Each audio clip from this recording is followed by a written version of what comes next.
4 countries within the UK. So that's why we see that the issues of identity is really that is something remarkable, right? When we talk about British culture. So for the identity, we mentioned the ethnic identity, and within the ethnic identity, there are 2 issues. That is the issue of the native British. So here we refer to who are the English, or who the English people are, or who the Scottish people, or who the Irish, or even who the Welsh people are. So that is the idea of native British. And for the other area of ethnic identity is the idea of the non-native British. So this refers to the identity of the immigrants, right? To the UK.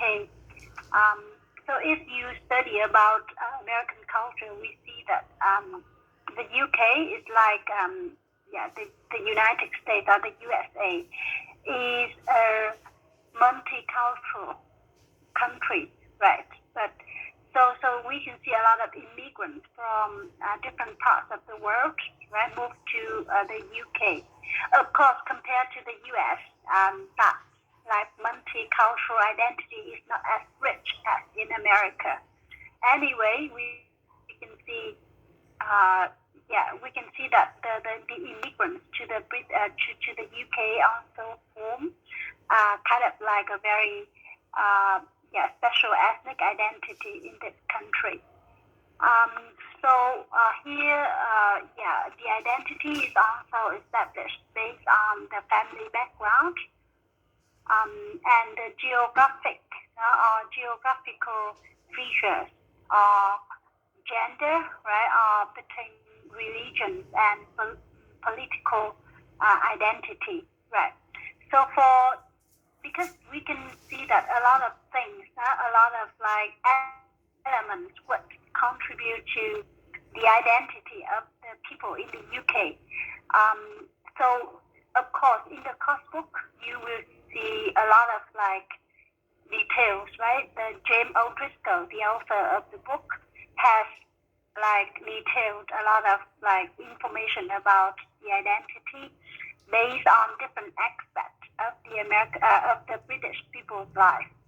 But today, I will just focus on the native British identity, the identity based on geographical features, the identity based on the religion or politics, right, and a little bit about the identity in Northern Ireland, right. Như vậy mấy bạn sẽ thấy là nó có rất là nhiều yếu tố tạo thành cái identity và identity thực sự là một cái vấn đề khá là nổi bật với văn hóa Anh, đúng không ạ? Và ở đây thì tôi sẽ nhấn mạnh nhiều đến cái native British identity, đến cái geographical identity, đến religious and political identity, right? Và cô sẽ nói một chút về cái identity in Northern Ireland. Okay, so here when we talk about the British, right, or we say the native British. Như vậy mấy bạn sẽ thấy là khi mà nói đến identity thì nó có 2 cái nhánh, đó là identity của những người Anh và identity của những người không phải là người Anh bản địa, hay nói cách khác là những người nhập cư. Còn khi nói đến cái native British thì ở đây mình sẽ hiểu là chính là gì? English, đó là Scottish, là Irish, là Welsh, right? So if you click on this link, so this is the idea of Project Britain. This is the website. Would help you to understand more about the British and culture, right? So you can see that this is like one of the threads, right, in this website, and you see British or English.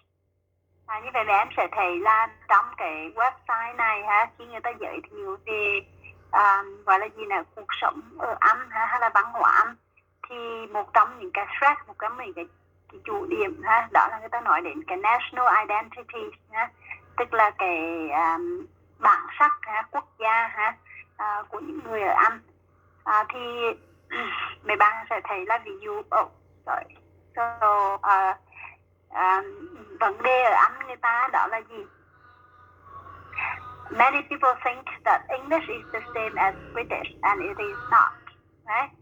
Và cái này thì ở bài đầu tiên, ngay bài đầu tiên của văn hóa thì mình đã nói rất là nhiều rồi, bởi vì là có nhiều người cứ nói Anh là English, nhưng mà thực ra nếu như mình sẽ và cái từ nước Anh đó nó sẽ rất dễ nhầm với là Vương quốc Anh, đúng không?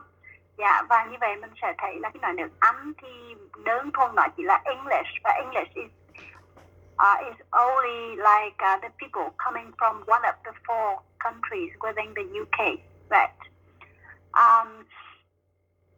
So they say people who are English are from the country of England, and on the other hand, British people are people who live in Great Britain and the UK.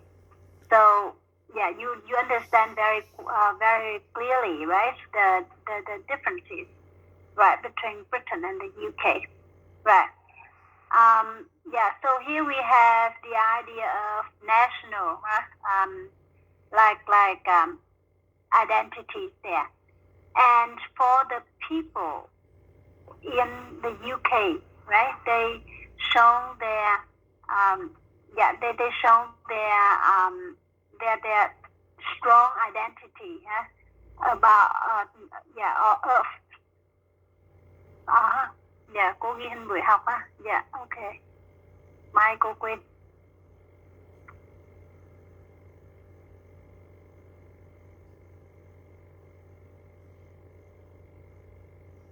Ok, đợi một tí ha, cô đang ghi hình lại.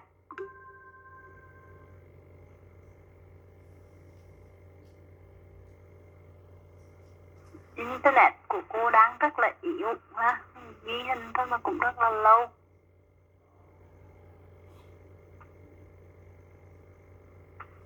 Yeah, so here we can see, that is the idea of like how concerned, right, that people are about the issues of national identity, among the people in the UK, right? So now we get back to the slide. Here it is. So that's why we see people among the countries in the UK, they show their national loyalty. So what does it mean? So for the Scottish people, they are very loyal to their Scottish identity. So their Scotland as a nation, or their Wales, right, or their Northern Ireland or England. So that's why, like later on, when you communicate with people from the UK, and if you ask them where are you from, they may say, okay, I'm from Scotland, I'm from Wales, right? So instead of saying I'm from the UK, right? So sometimes, like, it is that is what the evidence showing that they are very loyal to their nation, right? And they show their strong identity to the country or to their home culture. So, and among the people from the 4 nations, Scottish people are the one who show kind of like their distinctive identity. So there are a lot of like reminders of Scottish distinctiveness. Như vậy mình sẽ thấy là người Scotland á, trong số những người của người dân hay là dân tộc ở người dân của các nước trong Vương quốc Anh thì là cái nhóm người mà họ như là có rất là nhiều cái dấu ấn ha, như cái con lưu giữ những cái dấu ấn nó đặc trưng cho cái văn hóa của Scotland. Mấy bạn có thích bóng đá không ạ? Are you a football fan?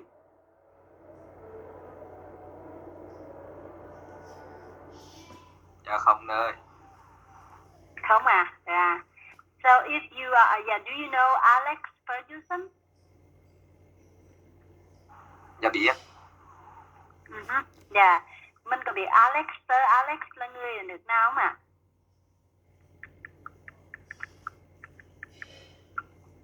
Người ta hay gọi Sir Alex hả? Thì Alex Ferguson là chính là người Scotland, right? Scottish, right? Yeah, and we see that they're like yeah. So here's like a lot of like when we look at Alex Ferguson, we can see a lot of like identity, Scottish identity, yeah, from him. And for the Scottish people, like they still maintain a lot of their distinctiveness in education, in law, in religion, etc. So, for example, in education, you know, like the other three countries in the UK, they have like the minister, or you can say the Department of Education. But the Department of Education in Scotland is separate from the other three countries. Và mình sẽ thấy giống như Bộ Giáo dục của Anh, Vương quốc Anh và ở trong đó nó có những cái gọi là giống như những cái Bộ Giáo dục ở các nước thì người ta có cái Bộ Giáo dục cho ba nước, đó là gì? Northern Ireland, Wales and England. Và trong khi đó nó có một cái Bộ Giáo dục riêng của gì nè, Scotland.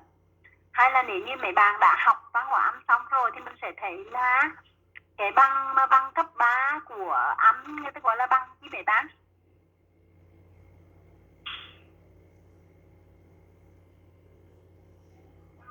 Mình biết không?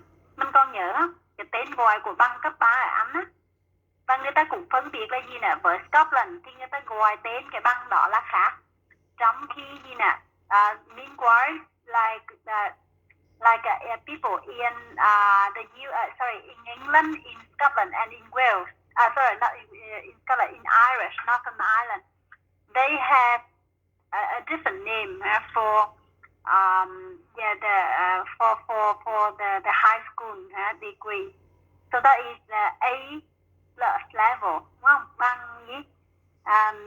Gọi là gì nè, chứng chỉ chứng chỉ A level ha.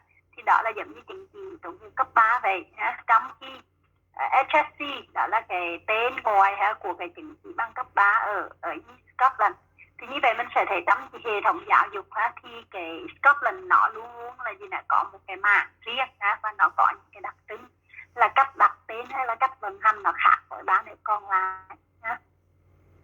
In law thì cũng vậy, law thì mình thấy nó không gần gũi lắm, như ví dụ về religion chẳng hạn thì người ta nói là Church of England là giáo hội Anh thì nó sẽ chung với là gì we see Ireland của ba nước còn lại, trong khi nó sẽ có là Church of Scotland thì nó là giáo hội của Scotland của Scotland riêng right. In terms of language use, so we see Scottish English is very special too. Và mấy bạn sẽ thấy là nếu em học tiếng Anh thì những người Anh những người Anh Scotland những người Anh từ Wales những người Anh của Ireland người ta nói tiếng Anh cũng khá là khác nhau và Scottish English is also very special. Và nếu như mấy bạn mẹ em có thời gian rảnh mình có thể vào và search Scottish English hoặc là Irish English thì mẹ em sẽ thấy là cái cách cái cách phát âm rồi vân vân nó rất là đặc trưng hay là một cái điểm khác nữa đó là những cái well-known symbols of Scottishness throughout Britain. Và trong cái đời sống văn hóa của người Anh, với quốc Anh nói chung thì có rất là nhiều cái biểu tượng của văn hóa Scotland. Ví dụ mấy bạn sẽ thấy là có những cái lễ hội hoa hay là ví dụ cái hình ảnh những cái người đàn ông mà mặc váy caro right.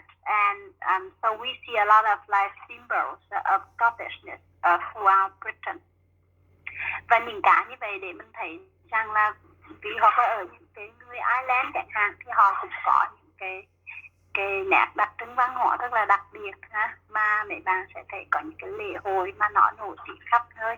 Ví dụ như cái ngày Saint Patrick, Saint Patrick ngày lễ Thánh Patrick, đó là lễ về mặt tôn giáo á, thì đó cũng là một cái ngày lễ mà rất là đặc trưng của người Ireland, và nó cũng được celebrate, nó được tổ chức ở Anh cũng rất là rầm rộ, và nó thì nó là một cái distinctive holiday, sorry, not celebration for the Irish people. Or we have the burn night. That is like some example of like the Scottish holiday. Yeah. So let's